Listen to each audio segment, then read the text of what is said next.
Hi, my name is Leah Wanamaker, and this is my engineering in a pre-K classroom presentation. So, our first week of class, we talked about how we define engineering, and a lot of things came to light about how engineering isn't originally what I thought it was when um, I came into this class. My definition of engineering has changed a lot with how I view it and how I see it. I didn't know a lot about engineering coming into the class, so it was helpful to see what other people thought about engineering. So I found a definition from Merriam-Webster that defines engineering as the following: the activities of an engineer, the application of science and mathematics by which the properties of matter and the sources of energy in nature are made useful to a people, the design and manufacture of complex products, and calculated manipulation or direction as of behaviors. So all of these are pretty, like, you would think of engineering when you hear these. They're also kind of complicated. I teach pre-K, so I teach 4 and 5 year olds. So I wouldn't be able to take this definition to my kids and be like, "Hey, this is what engineering is." They'd probably look at me like I had 5 heads and not understand what I'm saying and just be like, "Okay, whatever, Miss Leah." So what I did to kind of make the definition a little more easier for my kiddos to understand, um, I asked my kids how they would define engineering. So I played them this video. It's called The Engineer Song, by Hopscotch Songs. And it does a really great job of explaining what engineering is in kind of more of a simplistic way for 4 and 5 year olds to understand, and even it helped me a little bit more. So the song, I'm not gonna play it for you r- right now, even though my presentation wants me to play it for you. I'm not gonna play it because right now, you can go back and watch it, but it basically talks about the different types of engineering in a more simplistic way. And I asked a couple of my kiddos how they would define engineering, and this is what they came up with. Someone who builds. Um, Engineering is good and helps us. Engineers need to work hard and fix things and strengthen things and not give up. People who read and learn things, and they do things to help things work.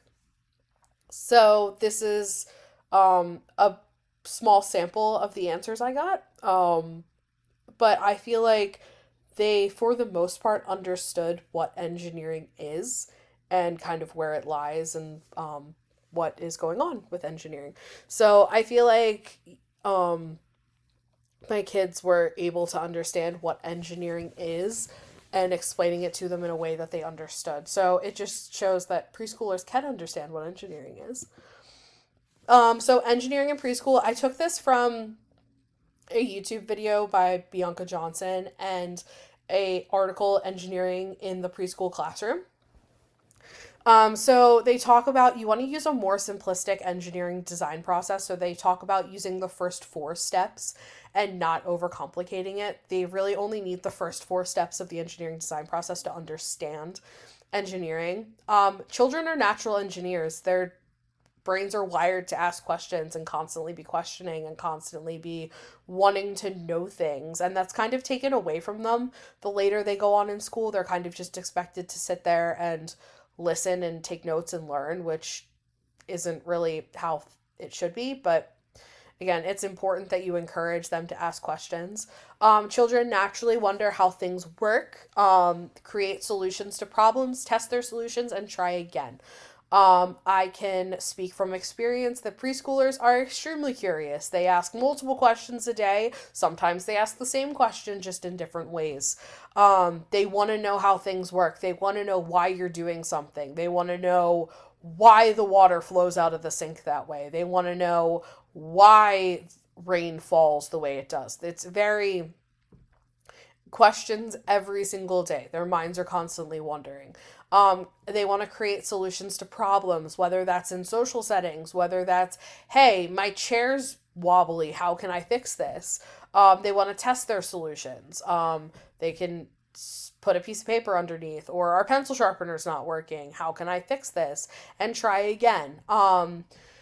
The one thing with teaching 4 and 5 year olds is they easily get discouraged if you don't reinforce and re-encourage them. So it's very important as a teacher to re-encourage and reinforce that, yeah, you're doing a great job. It might not work, but you're going to try again. Engineering skills are skills that children will need to be successful in their futures, whether or not they become engineers. They need the skills of wondering how things work, creating solutions, testing their solutions, and trying again, in whatever career field they choose. Um, Engineering related skills such as building and construction and movement and force.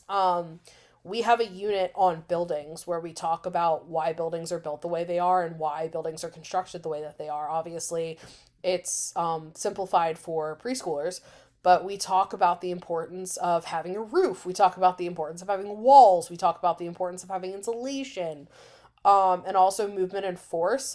We're currently doing a unit on simple machines right now where we are talking about how a wheel is a simple machine and how wheels help things go and how it's important. We talk about Rube Goldberg machines. Um, the article also talks about when starting kindergarten, students should be able to produce questions, use common tools, think of ways to solve problems, and build something that meets their needs. That's an important part of entering kindergarten. So, obviously, like introducing engineering in preschool is important to help them succeed in their futures and their future schooling. So I kind of looked at engineering in my classroom. So I use electric engineering with the communication systems we use with parents. We have an app where we are able to communicate back and forth with parents. That is extremely helpful in if we need something for the classroom or just letting a parent know, like, hey, this is what happened today. It's pivotal so that parents know what their children are learning. And I don't always see all my parents all the time, so it's a great way of showing, like, hey, this is what we did, and hey, you can contact me if you need to. Um, and use of technology in the classroom. We just recently got a projector in our classroom. We use that daily now. It helps reinforce everything that we're doing, everything that we're learning. And I use civil engineering. So the furniture layout in my classroom is intentional. My room is like a cross through into the kitchen, so we can't just have all of our furniture like collectively in the middle of the room. We need to have a clear pathway for like our kitchen staff to be able to walk through. Um, so the way that my furniture is laid out in my classroom is important. Also the arrangement of nap mats. So we need to be able to see where all of our kids are at a time, during nap, so that we can have proper supervision. So we have to arrange our nap mats in a way that makes sense and that we can still see them, but people can still walk through our room. How I teach engineering to my students. So we do a lot of free building. So they use Legos, blocks, magnet tiles, and they explore that way. They ask questions. They build houses. They build caves. They build lots of things. Like one of my students built a really high tower to keep a dinosaur in because he was concerned the dinosaur was going to jump out and eat all the animals on the carpet. So just things like that. Doing design challenges, so building things with various materials. We created a bridge using popsicle sticks and Model Magic and talked about how the support of the bridge is just as important as the actual structure of the bridge. And we do toothpicks and marshmallow towers. So trying to create the tallest tower using just toothpicks and marshmallows without it falling over. We're also going to be doing a design challenge on Tuesday for St. Patrick's Day. We're going to be making rainbows out of Fruit Loops, marshmallows, and pipe cleaners, and talking about um, how many Fruit Loops you can have on the pipe cleaner before it starts to fall down. And we, like I said before, we do a building study.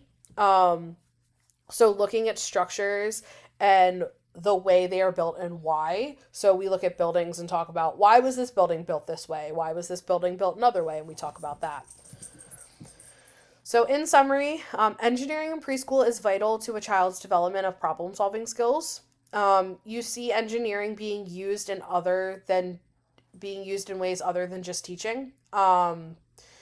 Teaching engineering does not need to be complicated or complex, and you can easily work engineering into everyday instruction even if you do not realize it. So, like I said, I didn't realize that I was teaching engineering and teaching my preschoolers that building structures and structural integrity is part of the engineering design process. So this class kind of helped me realize that. And there's my works cited. Thank you so much for watching my presentation.